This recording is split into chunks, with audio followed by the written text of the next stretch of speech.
It's my distinct pleasure to have Rick LoCastro on our show today to talk about a number of things. But first and foremost, we all want to know short-term rentals. What you got to say? Absolutely. Well, I'm not afraid to comment on it. Yeah. But first thing that I will say is I'm at the county level. And one thing about Marco being the city of Marco, and this month of August, the city of Marco celebrates 25 years being its own city and a municipality is when you vote to make yourself a municipality the way the city of Marco did 25 years ago, it gives you added advantages that other parts of District 1 that I'm the county commissioner for doesn't. It allows you to control your own destiny with votes. It allows you to build your own fire station and spend money the way that you want. So this topic of short-term rentals is something that's the way it's written here on Marco is not coming to the county. So I won't be voting on this. However, I do have an opinion because we have tackled this at the county. When it came to the county, we just took it in smaller bites, Mary.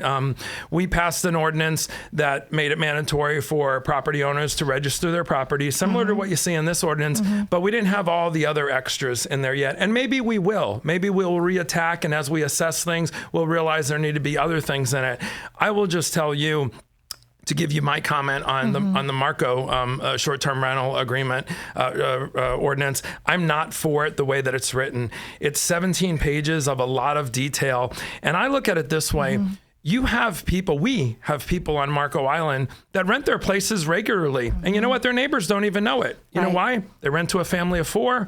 The kids are quiet and out of the pool by 8 o'clock at night. They barbecue in the backyard. They're wonderful residents. And, they follow the rules and regulations and the laws, whether it's noise or whatnot. I think an ordinance that goes more than the extra mile and covers and encompasses so much, penalizes those people who are doing it correctly. As I told you earlier, one of the examples I use is people speed all the time in Collier County and everywhere, right? Right. But we don't outlaw cars. Right. And so I'm also, an elected official that is not a big fan of government overreach. I'm not a big fan of passing a law for everything. And so one of the reasons why I feel that I'm voting no on this as a Marco citizen doesn't mean I don't understand the plight of people who live next to a bunch of rentals where the landlord rents to a family of 30. The kids are in the pool at 3 o'clock in the morning. But here's the thing. That's not a short-term rental problem. That's a noise problem. It's a noise ordinance problem. It's a landlord who isn't specific to the people they rent to. They aren't being professional and mature, and most of all, responsible landlords. This short-term rental ordinance, I believe the way that it's written and the complexity of it, the extensiveness, first of all, it's going to have a lot of legal ramifications if it is passed. But number two, I believe it penalizes so many of those other people. And I'll end it by saying this. We have incredible residents on Marco Island that live here now and call Marco Island home. They own businesses and whatnot.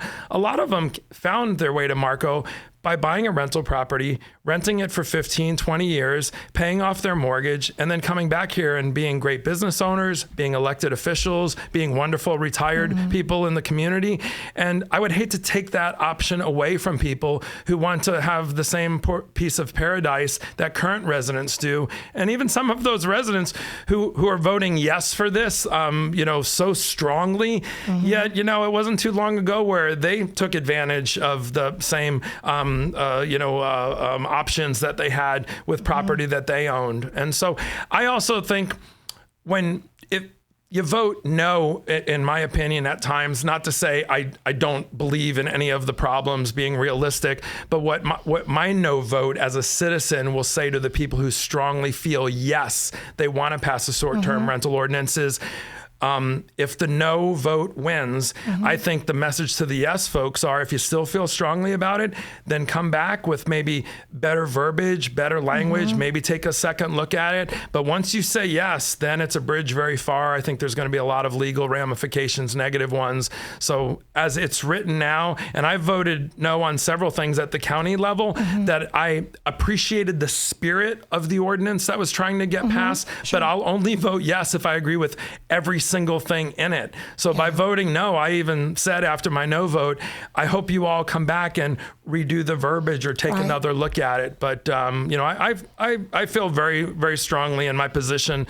to vote no on this short-term rental. For those reasons, it doesn't mean it isn't a problem in certain areas of Marco, but I think voting yes on this is a bridge too far, and a lot of government overreach, and penalizes a lot of people who actually have been utilizing the short-term rental option in the proper way. Yep.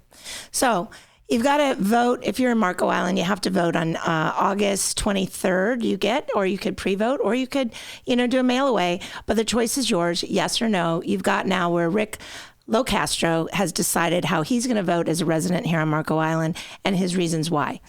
Thank you, Rick. Oh, thanks, Mary.